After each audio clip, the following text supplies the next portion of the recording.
नमस्कार साथियों, प्रेम की बात और फैक्ट्स में आप सभी का स्वागत है। उम्मीद करता हूं आप सभी बेहतर होंगे। दोस्तों, इधर कुछ दिनों से लगातार अरविंद केजरीवाल उर्फ नटवर लाल कुछ कुछ सुर्खियों में आ रहे। 2 दिन पहले ही मैंने एक वीडियो बनाया जिसमें केजरीवाल के पासपोर्ट रिन्यूअल और एनओसी को लेकर जो उनके वकील पहुंचे थे राउज एवेन्यू कोर्ट, उसके बारे में चर्चा की थी। आज फिर एक खबर आई कि वो पहुंच गए हैं गुजरात। गुजरात किस लिए पहुंचे? गुजरात के साथ साथ 6 राज्यों के उपचुनाव होने वाले हैं, एक एक सीट पर। उसी को मद्देनजर रखते हुए उनकी पार्टी से दीपक इटालिया इस बार उपचुनाव लड़ रहे और उसी के प्रचार प्रसार में गए थे और वहीं से फिर से एक बार बीजेपी को चैलेंज दे रहे। जबकि जिस सीट पर चुनाव होने वाले हैं उसका रिकॉर्ड है कि पिछले 18 सालों से वहां पर लगातार कांग्रेस जीतती आई।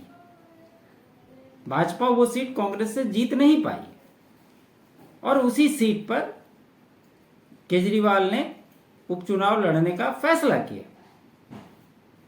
क्योंकि सबसे महत्वपूर्ण बात यह है, केजरीवाल की पॉलिटिक्स को अगर आप करीब से देखेंगे तो ये पूरी स्पष्ट स्टोरी नजर आती है कि जहां पर कांग्रेस कमजोर स्थिति में है या वो फाइट करना चाहती है भाजपा से, केजरीवाल उस राज्य में चुनाव लड़ने की योजना बनाता है।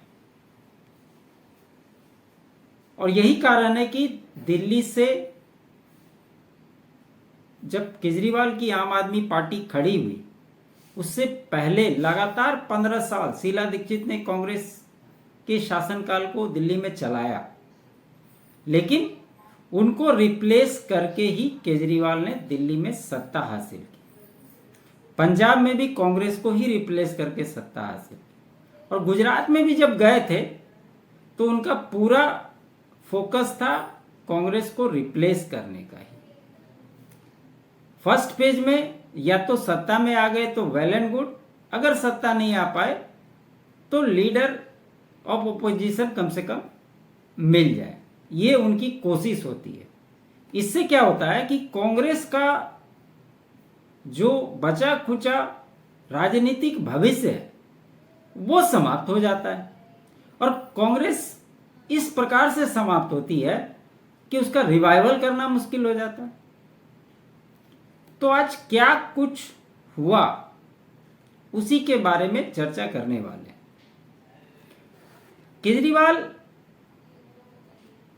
गुजरात में जाकर जब रोड शो कर रहे हैं तो वहां से उन्होंने ये घोषणा की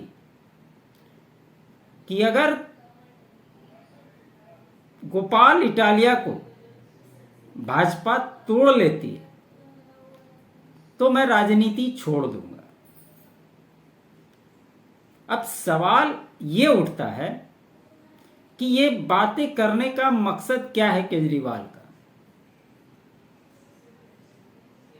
पिछले चुनाव में जिस प्रकार से गुजरात में आज तक के इतिहास में सबसे बड़ी जीत दर्ज करने वाली भाजपा आखिर एक उपचुनाव में खड़े हुए दूसरे पार्टी के नेता को खरीद करके क्या करेगी?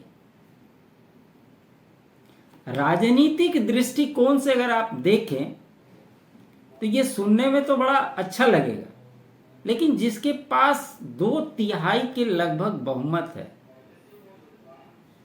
वो किसी दूसरे दल के कैंडिडेट को खरीद करके क्या करेगी?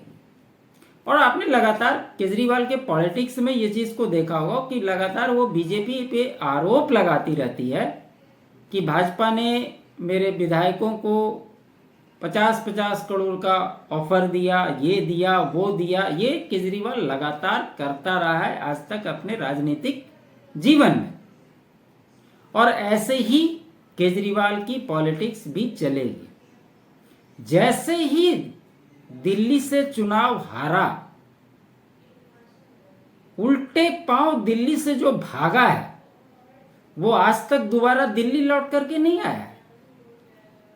आज भाजपा के सरकार के बने हुए 100 दिन पूरे हो गए। 100 दिन के अपने कार्यक्रम को भाजपा दिल्ली की जनता के बीच लेकर के आ रही। लेकिन सोचिए कि चुनाव के रिजल्ट के बाद से जो केजरीवाल भागा है दिल्ली से, जैसे गधे के सर पर सिंग होता है, और उसके बाद वो दिल्ली नजर नहीं आया।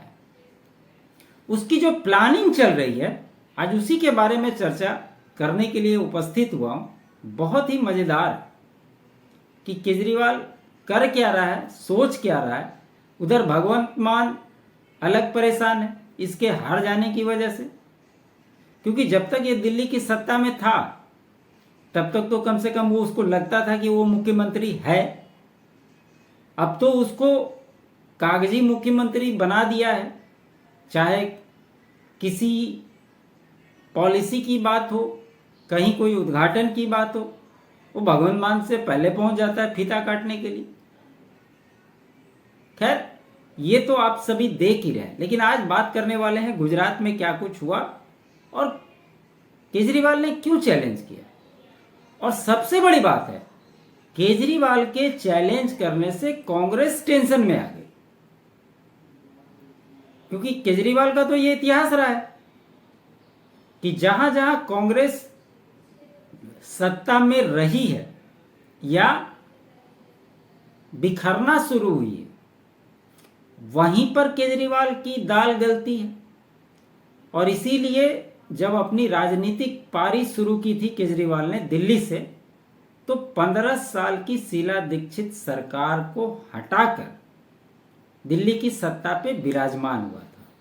और ये भी बात आपको याद होगी कि वहां से दिल्ली विधानसभा से ये प्रधानमंत्री नरेंद्र मोदी को भी चैलेंज कर रहा था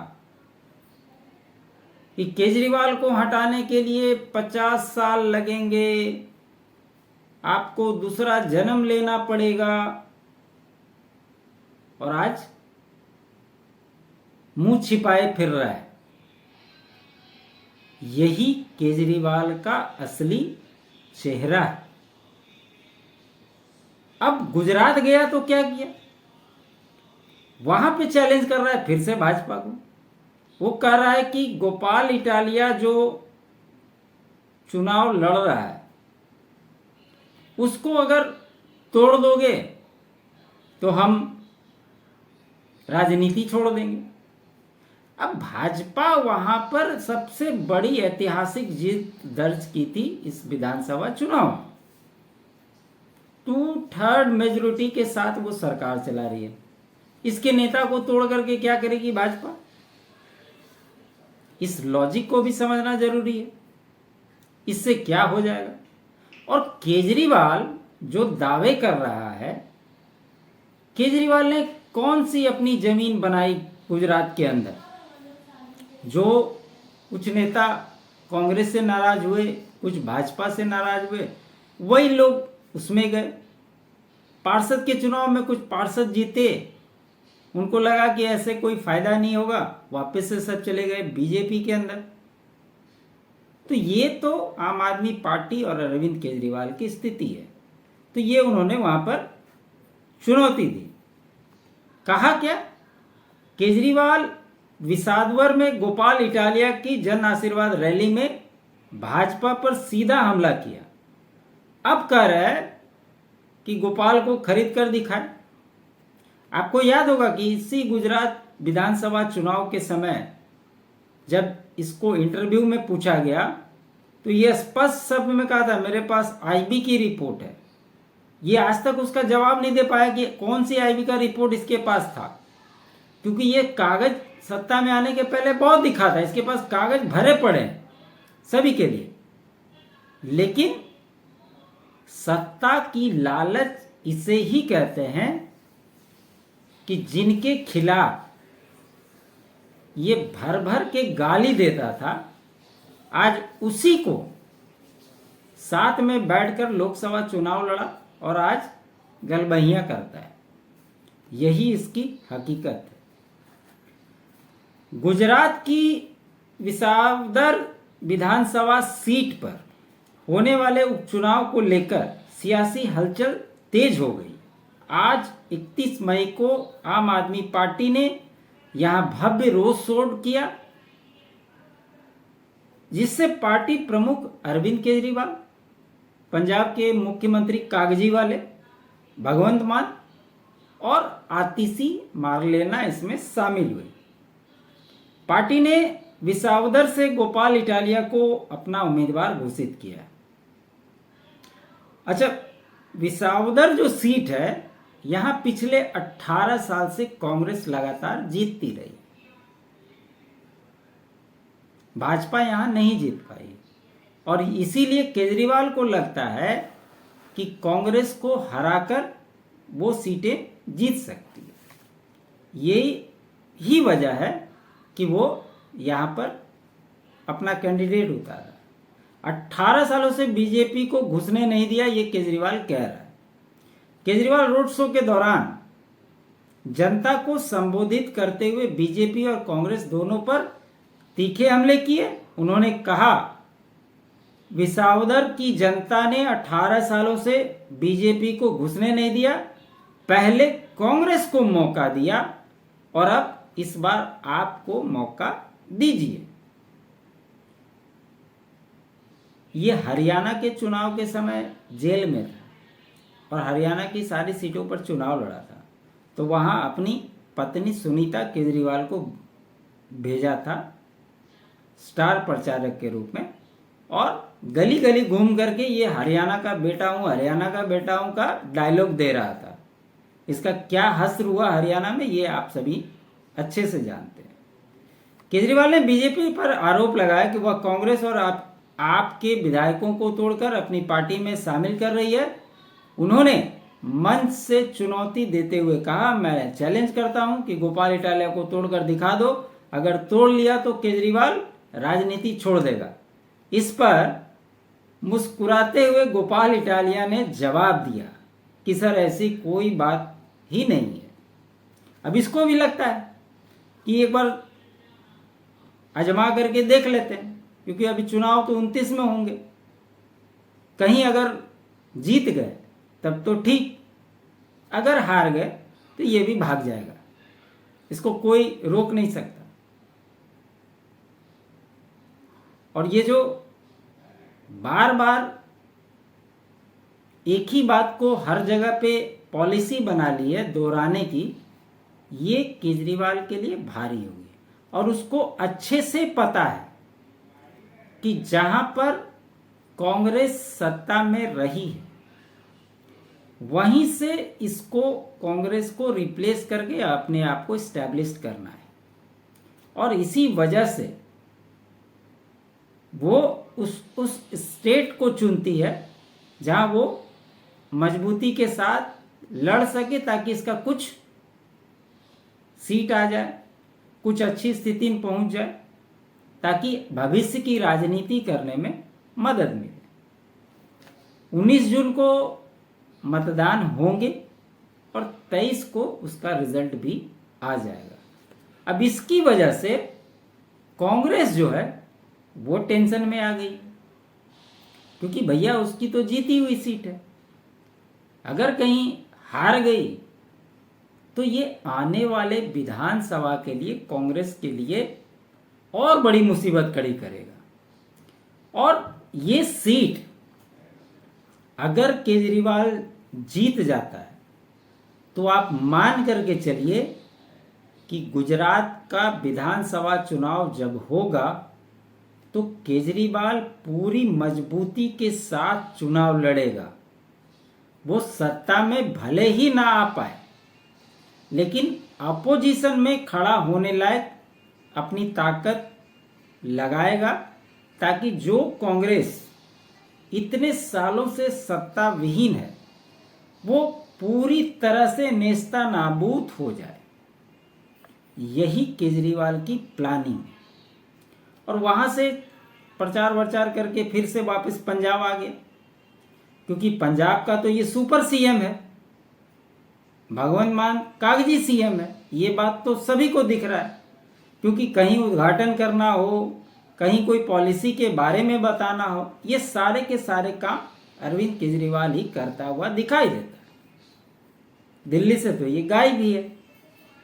अब ले दे करके एक राज्य बनाया, वहां से मलाई मारना है, तो इसके लिए इसको वहां रहना है, और वही काम केजरीवाल पंजाब में रहते हुए कर रहा है।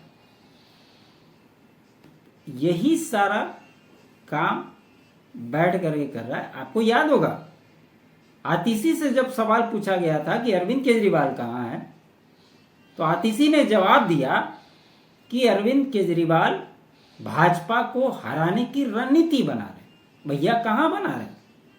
पंजाब में।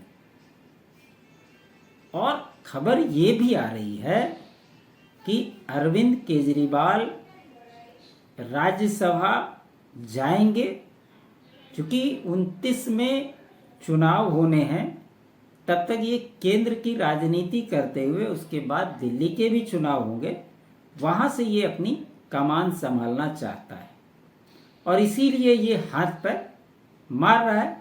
क्योंकि वहां के जो राज्यसभा सांसद थे उन्होंने इस्तीफा दिया था, उपचुनाव हो रहे हैं, इसके रिजल्ट अगर कांग्रेस वहां जीत जाता है तो ये भी केजरीवाल के मुंह पर बहुत बड़ा तमाचा होगा। तो देखते हैं इसके आगे क्या कुछ होता है, नटवरलाल के क्या क्या गुल खिलते हैं और क्या गुल खिलाता है। जो भी होगा आप लोगों के साथ जरूर चर्चा होगी। तो यही थी खबर दोस्तों। उम्मीद करता हूं आपको मेरा ये विश्लेषण अच्छा लगा हो। अच्छा लगे तो लाइक जरूर कीजिएगा, अधिक से अधिक शेयर कीजिएगा। चैनल पे नए हैं तो चैनल को सब्सक्राइब कर लीजिएगा। मेरे अल्टरनेट चैनल फैक्ट्स को भी आप लोग सब्सक्राइब करें। साथ ही साथ चैनल के लिए आप अपना कंट्रीब्यूट डोनेट भी कर सकते हैं। QR कोड स्क्रीन पे है और बाकी डिटेल आपको डिस्क्रिप्शन में मिल जाएंगे। आप सभी का बहुत बहुत धन्यवाद।